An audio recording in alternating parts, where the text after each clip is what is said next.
Okay. Shut up. I care about this stupid thing. Okay, so we will be reading Jeff the Killer ex-listener part 2.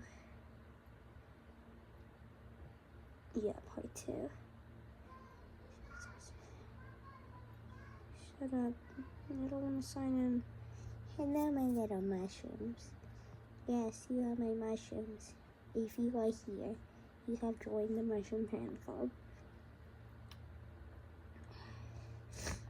Okay, let me find out. Sorry. Okay. Oh yeah, this is cute. Okay. Bedroom. Okay, so we are here. Okay. This was written by this one, Confused Love Ash, but I'll be reading it. So, this is on Wattpad, as you can tell. Which, yeah. So last day, until my mom comes back, I'm still not telling her what happened when she's gone. Honestly, that's the best thing that ever happened to me. Anyway, I don't know what to do today. Though, should I call Marianne? No, she's on vacation right now. Since there's nothing else to do, I'm just gonna turn on the news to see what's up. I started walking to the living room and get a drink of cocoa. I sit on the couch and switch on the TV. A family of 4 have been murdered on Knightwood Street.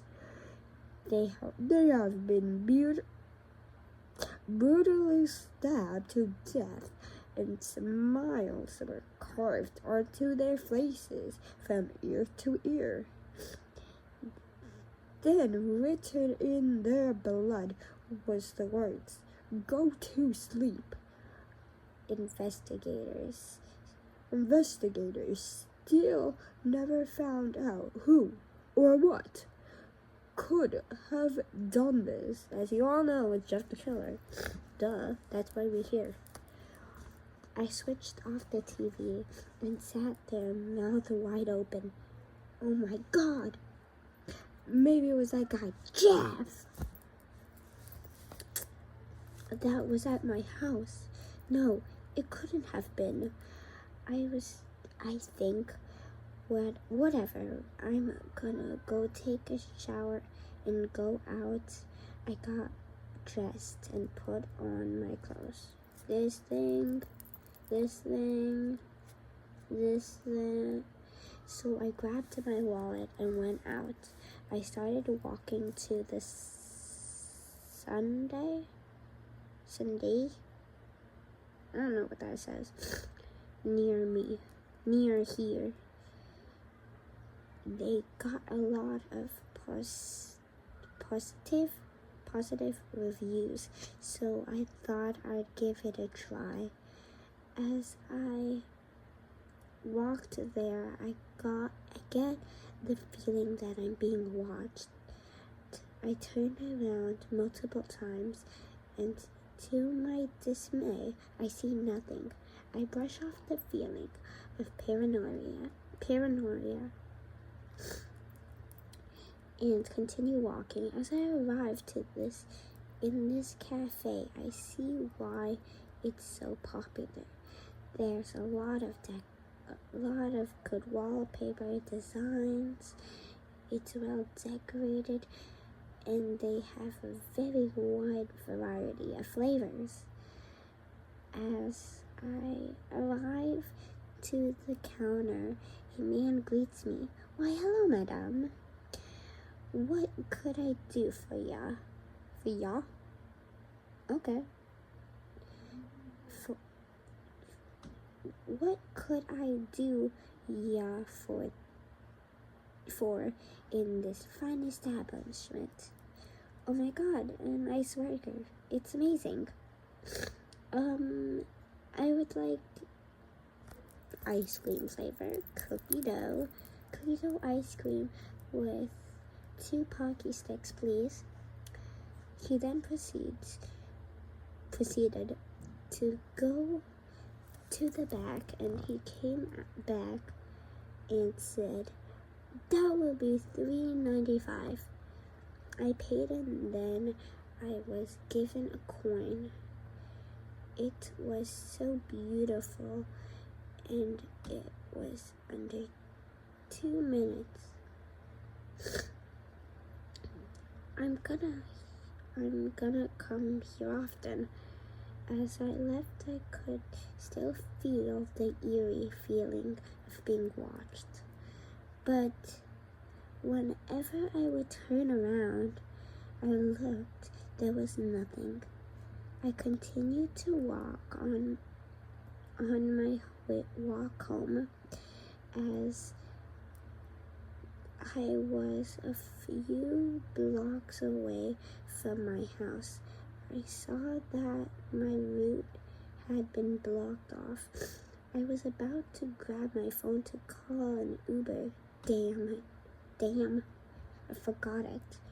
So I went the only way there was, the woods. I think it's about 6 p.m. now. The woods were very dark and gloomy, the trees blocking any source of light from coming through. I had no choice but to walk through. Although very dark, my eyes had adjusted to it, and I can see now. So I continued my walk. I heard a twig snap beneath me. I looked, but nothing. I speeded up to a slow jog. Then I heard another twig crunch. Then I heard leaves crunching. They were getting louder and louder. Then I realized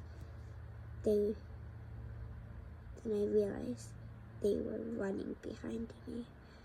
I turned and saw what I assumed was a man running towards me with a white hoodie and black jeans. He was the man from before. I bet he was also the man following me. I bet he was waiting for me to enter these woods. As I realized what was happening, I bolted for the clearing in the woods. My lungs were burning, but I kept running. I was running non-stop for 2 minutes now. I stopped paying attention to everything else and just kept running. As I was running, I was surprised to see light. Then I paid more attention to my surroundings. That's when I heard how close those footsteps were. I slowly turned around, and he was like 6 feet away from me. I could see his face so clear now. His pale white skin, his piercing blue eyes, non-blinking because it got no eyelids. But most importantly, his mouth, there was a smile carved into it. Pure horror. What the hell is happening downstairs? Sound like someone died. Okay, don't worry about that. I turned back around and focused on running. Then I felt him getting closer and closer and closer. That's a lot of close. Until I feel a sharp pain in my back. That's when I blacked out. Well, that's interesting. That's actually an interesting story. Let's see if there's another. Yeah, there's part 4. Chapter 4. Okay. This person wrote it again. Shit, who's coming up the stairs? Ryan's POV. I woke up in this vague looking room. There was chipped paint, torn up rugs, and dim lights as I stepped off what seems to be a couch. The floor was covered with short but thin spikes, so sharp that if paper were to fall on it, it would then be classified as paper machete. As a paper machete. What? I felt blood start to trickle down my feet. Fortunately, I barely touched the floor yet. As I looked down, the first thought was, where the hell are my clothes? Oh, you know my clothes. Oh, God. I had a white hoodie and black shorts on. I was kind of pissed at this Joker ripoff. Oh my God. Usually people say the Joker rejects, but Joker ripoff, that's fine. Got me into this mess. I looked around the room and saw a table with a lamp on it. Why did I say laptop? Lamp on it. There were 3 pillows on the couch I was on. Then, beyond further inspection, I saw double doors with scratched off wood, not too far away from the couch I was on. I started to think a little. I looked on the table and very stupidly grabbed the lamp. I dropped it on the needles and they punched it a hole through my neck. What of it? Luckily for me, I didn't go out. I carefully grabbed the lamp back from the spikes and placed it back on the table so it would light up the room again. I grabbed the pillow I had and threw one a few feet away from me. Another one farther near the door, and I kept one in my hand and grabbed the lamp just in case. I started to go onto the first pillow slowly and started carefully not to slip up. I then went on the second pillow that was slightly thinner than the first. The needle punctured through the pillow a little. Didn't hurt as much though. Now I was standing in front of the door. I put my ear up to the door. Silence. I quietly swung the door open, and there stood the mannequin.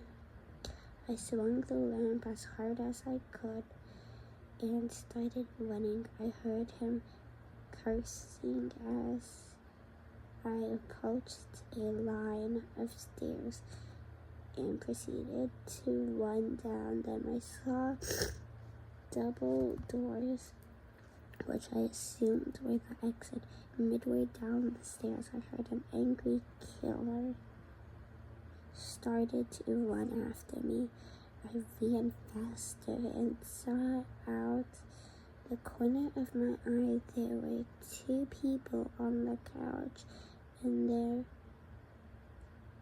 was a TV in front of them. I didn't see much, but I think I saw a blonde-haired male sticking out. I wonder who that could be. I pushed onto the door. They wouldn't budge. I looked to my left, past the people on the couch, and saw the second staircase. I ran to it and went up and went to the first door I saw, which was black. I bursted open the door and came face to face with a white mask. That Masky? It had black lips and eyes. Yeah, that's Masky. She looked. No, that's not Masky. That's Jane then, I think. I don't know. She looked at me for a second, stated, "Who are you and why are you here?" While proceeding to pull out a knife, I wasn't ready to die yet, so I answered as politely as I could. "I smiling, pale, skinny-skinned psychopath brought me here, and I was trying to run. It opened the first door I saw, which is the one. She looked at me for a few seconds, and then the man yelled, "Wyatt, where the fuck are you?" I wasn't scared, but I jumped. The sudden yell. I heard a groan come out of the woman as she approached the door, and Plastilia yelled, "Shut the fuck up!" Sorry, that would be cursing. As she closed the door, she pulled me into the closet and closed it. I heard footsteps approach the door, and through the cracks of the closet, I saw the psychopathically looking at her pissed. "Look, bitch, I don't have time for your bullshit right now. Where is the fucking girl?" She then scoffed. Oh no, I lost it. She then scoffed and barked back. "Hell, you're fine though, but you need to quiet the fuck up." Oh my god, go Queen. I was the only thing I thought. That was the only thing I thought.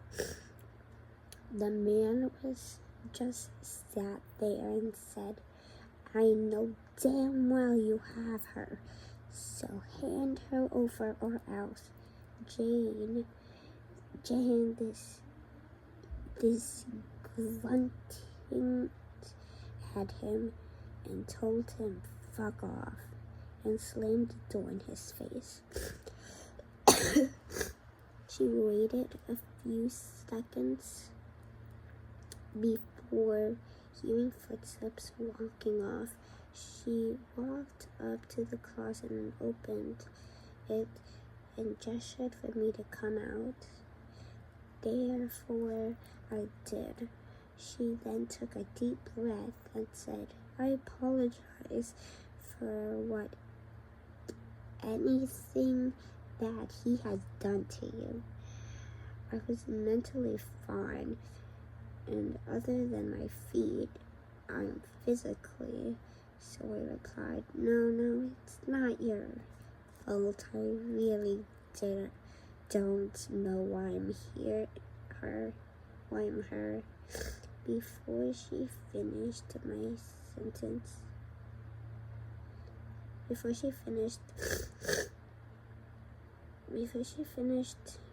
sentence, she stared in a pissed tone. What did he do to you?" I was confused until I looked where she was looking and saw she was looking down at my feet. "Oh, well, after he knocked me out, I woke up in a room with spikes, coated table, floor, and stepped on them by accident." She stood up and said, I'm going to beat his ass." I looked up at her and grabbed her hand. She tensed up. She looked down at me, and I told her, "You're gonna have to do that later. If you were to go after him, he would definitely know you have me." She stopped for a second and sat down. She took a deep breath, loosened up. "Hey, the name is Jane. I told you it was Jane." First I thought it was Matsky, but then she said it was a girl, so it's Jane. Yay, she said, extending her hand out. From what Jeff yelled, "I assume your name is Ryan." I reached out my hand and shook it. "Yeah, you're right. Nice to meet you, Jane," I said with a smile. Okay, so we are finishing this chapter for today because I'm tired. So we will be reading the next chapters tomorrow. Okay, bye my little mushrooms, and I love you. And if you're not having a good day, I hope you're having a good day because of me for now. Goodbye.